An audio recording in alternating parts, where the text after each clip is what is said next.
Merry Christmas everyone! Una sa lahat, gusto kong magpasalamat sa ating Panginoon dahil binigyan pa niya tayo ng chance para makapag-celebrate ulit ng isa pang Christmas. At syempre, maraming salamat sa inyo dahil sa walang sawang pagsuporta sa Humble Mission natin at lalo na sa ating YouTube channel. Alam kong matagal na akong hindi nakapag-post uli.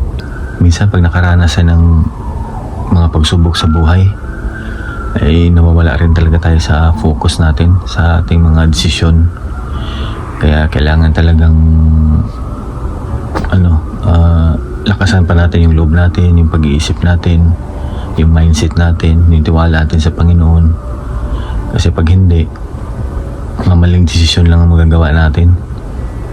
Kaya ayun, nung umalis ako sa work ko nung nakaraan, dahil lilipat sana ako dun sa isang work, hindi naman natuloy yung isa kong work na papasukan sana kasi yung pasyente lagi lang nagsasabi next week. Kaya yun, magsang buwan na tayong walang regular na work, kaya mahirap din. At buti na lang meron ding mga diskarte na nagagawa, mga extra lalo na sa massage. Yun nga lang, imbis na yung binabayad nila sa home service massage natin ay mapupunta sa mission, nagagamit naman natin. Yun ang consequences doon.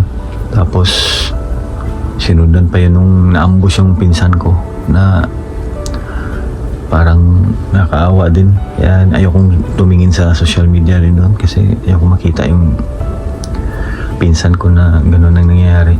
Isang araw naman ay nawawala yung cellphone natin doon sa train station. Nung hinanap ko siya sa phone finder, dinala ko doon sa isang lugar na parang housing, maraming nakatirang mga iba't ibang tao. Yun lang ang mahirap hanapin kasi hirap tanungin kung sino talagang nakakita doon sa kanila kasi hindi naman pwedeng katukin natin yung bawat floor o pagalitan tayo. Pero yung iPhone ko doon huminto sa malapit sa may sasakyan. Siguro baka nandun sa loob ng sasakyan yun kung sino may nakakuha. Yung nga lang, hindi ko siya pwedeng matawagan kasi itong cellphone ko na to walang internet provider, walang gumagana lang to pag merong wifi. Nasa kalsada siya, tapos hindi ko rin siya matawagan kasi nga siguro lobat na yun. Pero pinuntahan ko siya, naghintay ko ng mga ilang oras kaso sobrang lamig na tsaka padilim na siya, kaya umuwi na lang ako.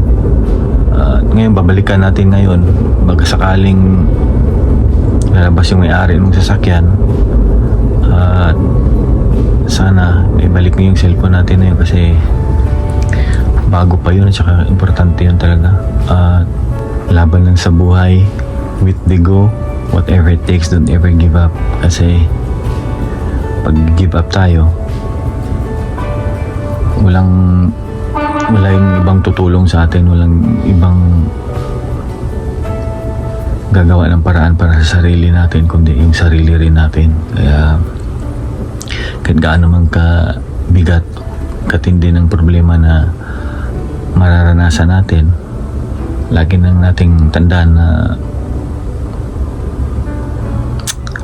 magdasal lang tayo din na tulungan tayo ng Panginoon at huwag tayong mag-give up.